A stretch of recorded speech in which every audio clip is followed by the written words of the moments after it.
Do you like student projects? Do you like fetish films? Even if you do, you still won't like this movie.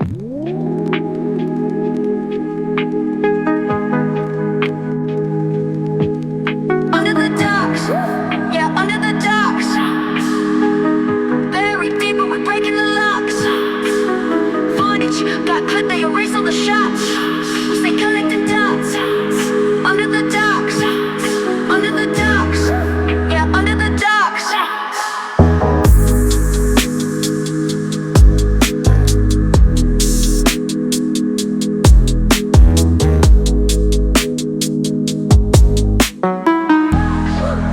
under the docks.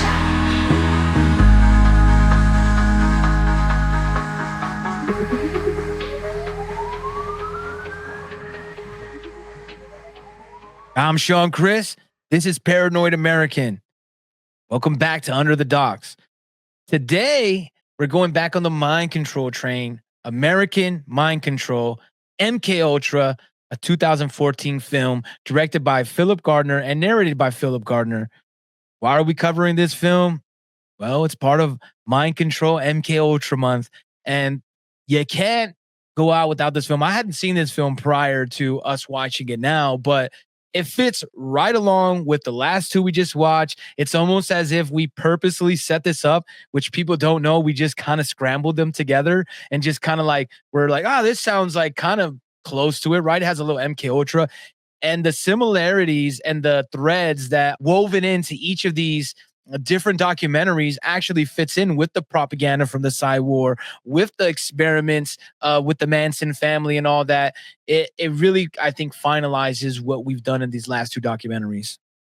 Plus, if you just go online and search for MK Ultra documentary, this one gets some of the top search results. And if you go on Apple TV and you search for MK Ultra, this thing is one of the only results on there. So even if you just come across this accidentally, there's probably a lot of people that were just casually scrolling around, searched for mind control, or this comes up on the normal feed, and now all of a sudden you're watching a documentary about the actual MK Ultra program.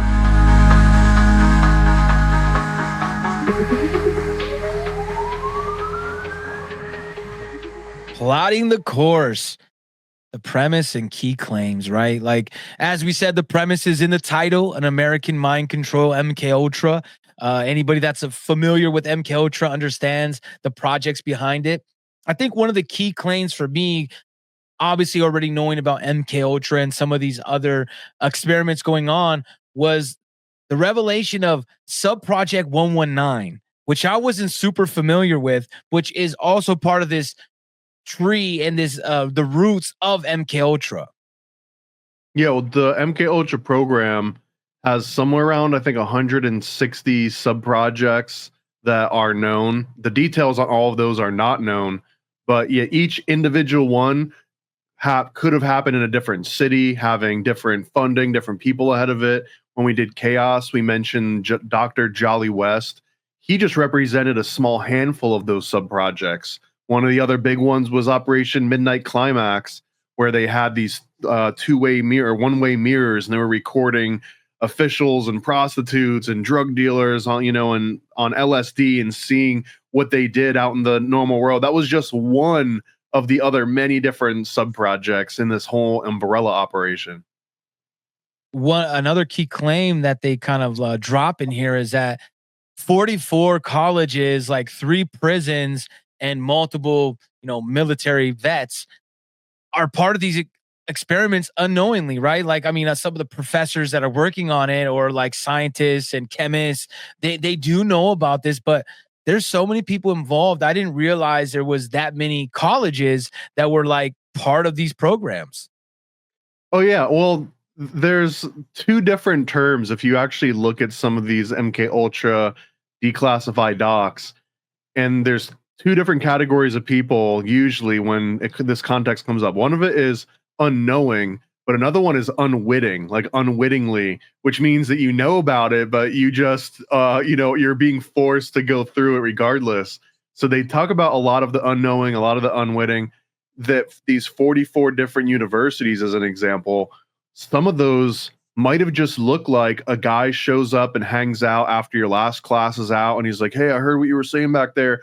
Would you like an extra 30 grand to just take some of that funding? Do you want to hire some of your best students and see if you want to run an actual, like, here's your chance to fund this because I represent somebody that also is interested in knowing what your results could be, and we just want to fund it. And if you take our money and do it, just send us the results first, and that's it." And as long as you didn't ask any other questions, then you got the funding, and now you are an unknowing participant in the CIA. If you're high up enough in academia, and you see some guy you've never seen before come in and start waving money around, are you smart enough to be like, "Oh, that's the CIA," right? Like, you probably know. You just don't ask the questions that would exclude you from getting that funding. So it's a gray area as to how many knew and didn't know, and how many knew and just didn't ask the questions. So there was plausible deniability.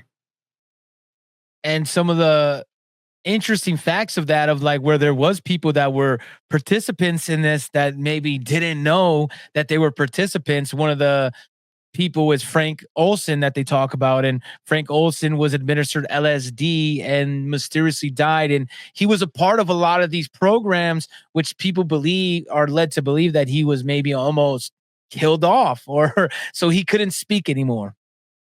This They don't get very far into this, or honestly any topic that comes up in this movie. It's all very surface level. So like one of the Frank Olson, yeah, they name drop him. They mention these questionable circumstances, but the questionable circumstances were that he knew that he got unknowingly dosed with LSD, and he was having some very major second thoughts about the nature of his entire work at Edgewood Arsenal and some kind of biochem warfare stuff that they were getting into. And he felt bad about it. I think if you go deep enough into that rabbit hole, he felt bad about things that he knew were the end result of the stuff that he was doing at Edgewood Arsenal. And he was maybe going to come out about it, or at least was so dissatisfied with his job that the superiors were like, let's just nip this thing in the bud. So his questionable death is really that the official story was that he jumped out of a window in this hotel, but really the window did not open. This was a non-opening window. So the window was opened by someone else, or smashed by someone else. And he happened to have been staying with a CIA handler at that time. So, I mean, by all premise, this guy was clobbered and pushed out of this, like the window was smashed and then he got thrown out the window. They exhumed the body and they did like a post-mortem autopsy on, like, all of this was more or less proven, and the CIA had to pay the Olson family a whole bunch of money because they lost these suits. And he's just one example of so different many. I'm glad, like, anytime his name comes up, it's worth looking into. My favorite claim, though, is towards the end of the film, where they make the claim that Roseanne Barr makes the claim that Michael Jackson was a result of MK Ultra, and Joe Jackson was a CIA asset, and all that beating on Michael and making him into a star was part of a CIA program. This, I mean, we're gonna start venturing into like the overboard moment a little bit. Like, for me, this was kind of one of the overboard moments of this movie, where it starts out on a lot of historical fact, a lot of things that we've heard before, and then it just feels like, as this guy was wrapping up his edit of the movie, some news broke, and it was Roseanne Barr now claims Michael Jackson MK Ultra, and he's like, "Oh, I've totally got to add this to that movie that I'm making," and we get like an extra 20 minutes runtime where he just focuses, not in too much depth, mind you, very shallow take, but like, here's what Roseanne said on TV, so let's go ahead and include that as part of this. Yeah, and no like details of like backing it up of like, oh, well, here's why we think Joe's a CIA asset. I just got a little chuckle out of it. Like, I was like, what? It kind of came out of nowhere. It was a key point I wasn't expecting. Right, and now from left field.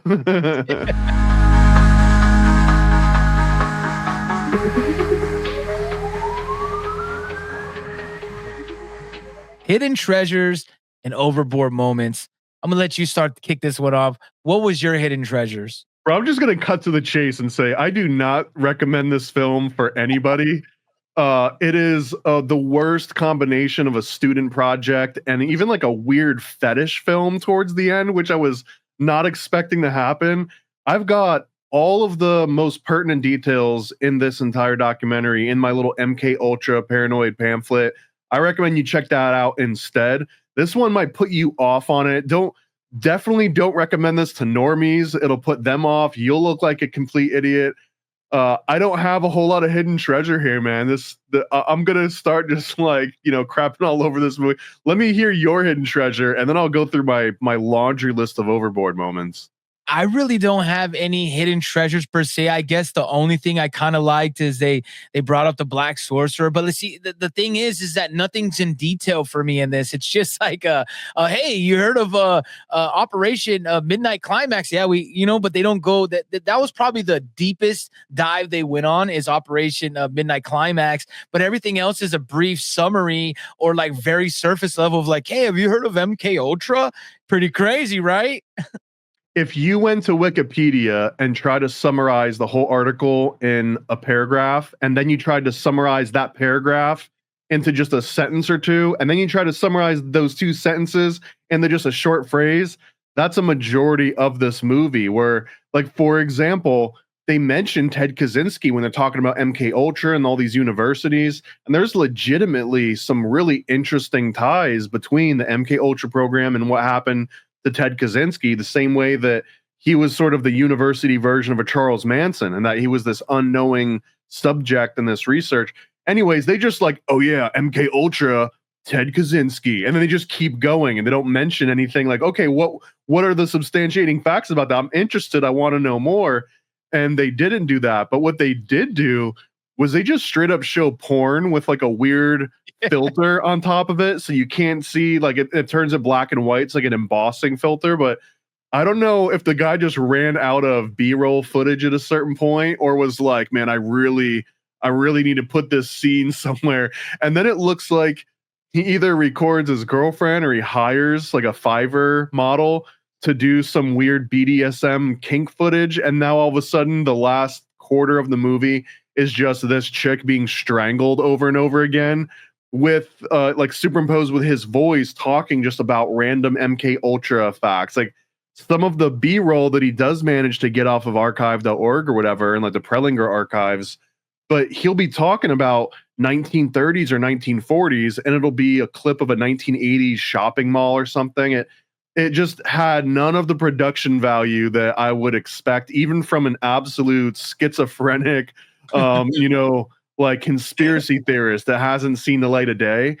It still doesn't have a lot of cohesion, man. I could just keep going over and over again. It's so much bad B-roll. They'll just scroll the names of wars on the bottom of the screen as he's also trying to explain all these complicated topics. And it's like, what are these wars about? What's the footage about? What are you talking about? None of these things are going together. It was just a straight up info dump. And I want to just be clear, like, I think that it's noble to have a cause and want to make a documentary about MK Ultra and mind control and all that. And I'm not saying that this is like was planted to make anything look bad. It was just not a great attempt, man. And I just definitely do not recommend it. No, I have to agree. One of the points that got me when you're talking about those B-roll film, to me, it looked like that. I don't even think he hired anybody. I think that woman is from, like the iStocks and all the stock footage sites. It looked like he just got stock footage, went to a stock footage site, paid $19.99 a month, and was just like downloading whatever he could download. And another part that really irked me was like he's having these old archived moments of like, with military guys talking about MK Ultra and different scenes of like, in the past, like from the 40s and 50s, whatever, they already have a bed of music and he adds another bed of music. I was like, bro, this is like, what are you doing? I liked what you said. It's like a schizophrenic take of like filming a documentary, and not very well though. Yeah, I want to go on all the different technical editorial challenges this movie went through, but yeah, it's not a good entry point or exit point. It might be the last movie someone sees on MK Ultra where they're just like, oh, I don't like what a confusing topic. I never want to hear about this again. There's so many others that I would recommend ahead of this one. No shade to the who was the Philip Gardner. I mean, I like the cut of your jib, right? I just think that maybe we need a V2. I mean, hell, Loose Change had like 5 or 6 different versions and re-edits. Like maybe you can re-edit this, but don't just summarize Wikipedia articles and put random B-roll in the background and call it a documentary.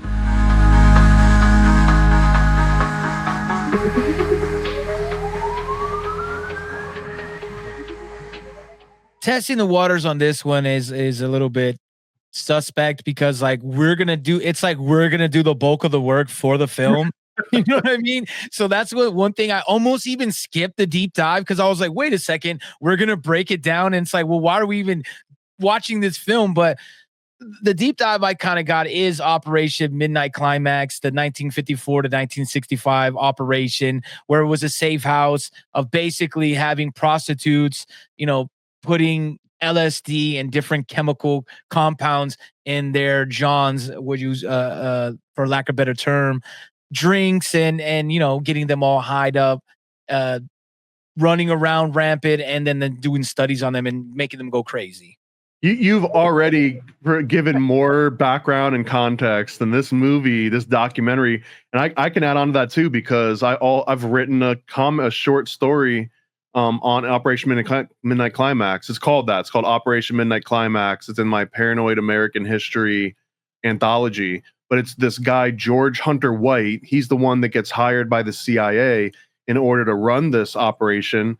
Where, yeah, he doses people behind a one-way mirror, and he's got a little recording tool there, and he's making notes. And a couple of things they're trying to do, they're trying to see, one of them, if they dosed a military guy, if they dose an officer, and they get him where he thinks that he's, just hooked up with some random whore on the street, he's under the influence of LSD or any other drug you can think of, will he give up state secrets to this prostitute? Will he give up state secrets to some, drug dealer or something, just to see, is LSD viable as this interrogation drug, where even if you know that you've got state secrets and you're not allowed to talk about it, will this, loose lips help sink ships or whatever?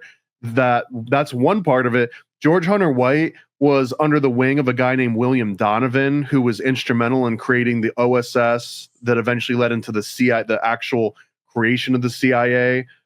He was involved with Jack Ruby. I believe that when George Hunter White was working for the FBN, which is a precursor to the FBI and the DEA, he busts Jack Ruby and flips Jack Ruby and turns Jack Ruby into sort of a state asset. It's such a wild, complicated, and interesting story. And again, I hate this movie for just being like Operation Midnight Climax. Look into it, and they just keep going. They don't man. There was so much in detail and interesting things you could have left and just mentioned it. Just thrown out the word George Hunter White. Just throw that name out there.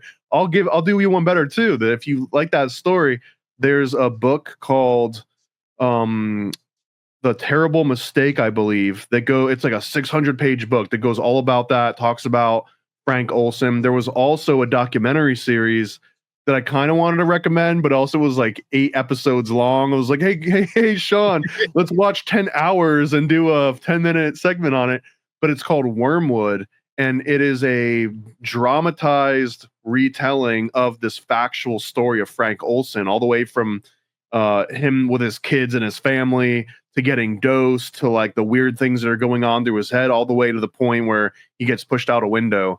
I recommend both of those so much more than this particular movie. But I mean, if you come across this, or if you've seen it before, or even if you're just like, I want to see what they're complaining about, if you like the topics that come up, I mean, it's not going to give you a whole lot more than just the Wikipedia summary, but it will give you a whole bunch of different leads that maybe you can follow down the rabbit holes, including Michael Jackson and Roseanne Barr.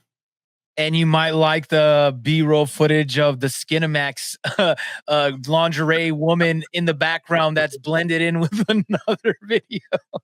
Wait, you know what's wild though, man, is that it was like the movie had been done, or he got, like 3/4 of the way into it.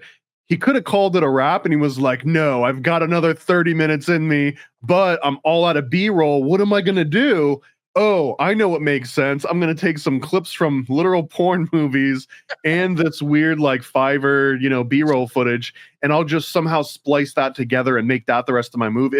It's so weird. And again, it felt like if I had walked out of the room and come back in and be like, wait, what movie just came on now? What is this? Is not the thing I was just watching.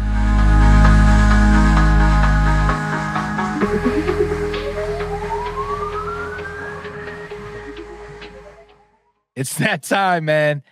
Sink or swim? Clearly, this is a swim, right? What a great. No, I'm just kidding. No, this one's a sink for me. Again, no shade at Philip Gardner for putting this thing together. You got to start somewhere. You can always make a version 2. But yeah, I wouldn't recommend this even to myself. The title, man, the title will get you, and the cover will get you. It looks like it's something that you would want to watch, but just trust me, you do not want to watch this movie unless it's in like a very like morbid curiosity sort of way. Any other way that you could spend the next hour would be better. Even if you're just going to go and look at weird B-roll Fiverr BDSM footage, like that will be a better use of your time than this movie. It's a sing for me. Fisher Price, my first documentary, right? They try to put it together, and I know we're being critical, but definitely it's something that someone threw. It seems like an experimental class project that probably got a D- and just barely passed because they're like, all right, you A for effort, right? You try to do something, but it didn't come out very well. It's not very informative. It's very distracting the way they filmed it. There's all kinds of different background stuff. It's like they watched Zeitgeist and liked, like the interchanging of like the different backgrounds when they had like the Jordan Maxwell, like they try to use some of that inspiration, but they failed. They missed the mark. This is a total sink for me. A shipwreck, destroyed, burn it. Don't watch it. I wouldn't watch it. Yeah, 2 thumbs down, 2 tomato splats, like whatever your metric is, this is on the bottom of that metric. And I'll be overly critical because when it's a topic that I'm passionate about or something that I find is beyond interesting and someone does it a disservice, I think I would rather prefer this movie to have just been about some random like horse dressage competition that kind of got, bumbled. I'd probably give it more leeway. But when it's about a topic so expansive that can go into so many cool rabbit holes and interesting things, and then just straight up read summaries of Wikipedia articles over unrelated B-roll footage, it's a crime, right? Like it's making me, want to hate it even more as I just bring up that particular dynamic of it. So great topic, horrible execution. And I think you said it best earlier, man. It's a little bit self-promotion, but it's true, man. Just get the Paranoid pamphlet, MK Ultra, and that will lead you in the right direction. That will be a quick read compared to this hour. Like you actually could probably read that in 20, 30 minutes, and that will actually give you real information. And links and names and dates and all of the things that you would need. Because I guess that's the other biggest complaint, that this movie, it barely even gives you enough information for you to go and look it up on your own. You'd have to be like, oh, subproject, what was that again? And then go and search for that without getting all that extra detail. So yeah, just go and get Paranoid American History 101 or the MK Ultra pamphlet. Both of them have versions that are on Amazon. So yeah, thank you for this movie for allowing me to do a shameless plug that I do not feel bad about one bit.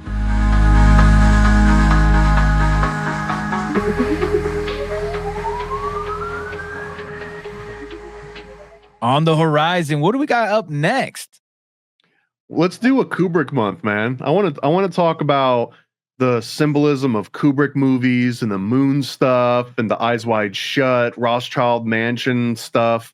So there's 3 in particular. One of them is called Room 237, which is probably the most normie oriented. This is the one where you can get just, coworkers or your mom or something to maybe check out and get into the idea that there's more behind the scenes with Kubrick movies.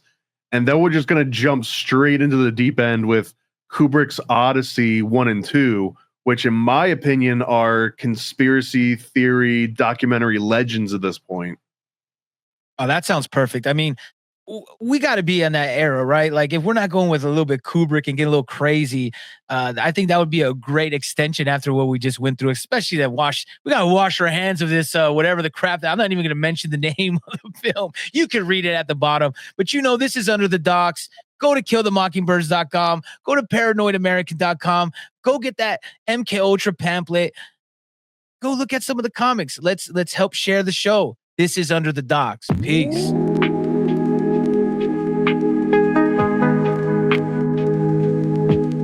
Under the docks, yeah, under the docks.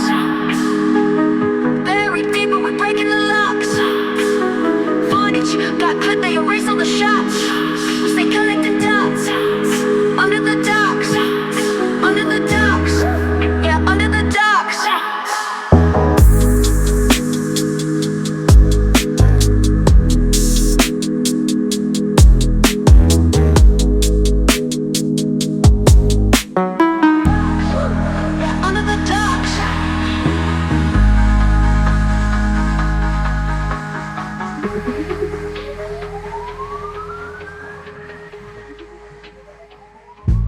Ready for a cosmic conspiracy about Stanley Kubrick, moon landings, and the CIA?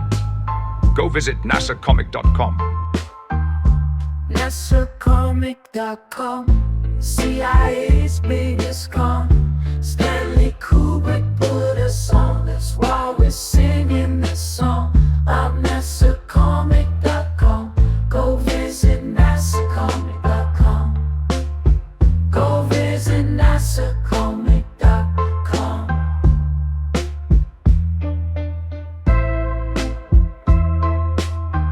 Yeah, go visit nasacomic.com. Oh, nasacomic.com, CIA's biggest con. Stanley Kubrick put us on, that's why we're singing this song. I'm nasacomic.com. Go visit nasacomic.com. Go visit nasacomic.com. Yeah, go visit nasacomic.com. Never a Straight Answer is a 40-page comic about Stanley Kubrick directing the Apollo space missions. Yeah, go visit nasacomic.com. This is the perfect read for comic, Kubrick, or conspiracy fans of all ages. For more details, visit nasacomic.com. Paranoid. Yo.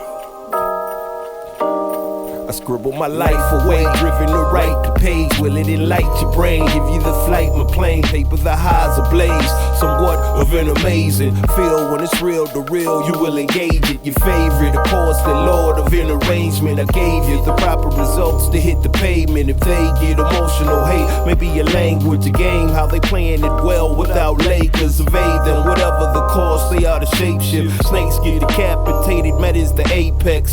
Execution of flame you out, nuclear bomb distributed at war, rather gruesome for eyes to see. Max them out, then I light my trees. Blow it off in the face, you're despising me for what though? Calculated and rather cutthroat. Paranoid American must be all the blunt smoke for real. Lord, give me a day away, vacate. They wait around to hate whatever they say. Matters not in the least bit. We get heavy rotate when the beat hits, so thank us, you're welcome. Fuck the niggas for real, you're welcome. They ain't never had a deal, you're welcome. Man, they lacking appeal, you're welcome. Yet they doing it still, you're welcome.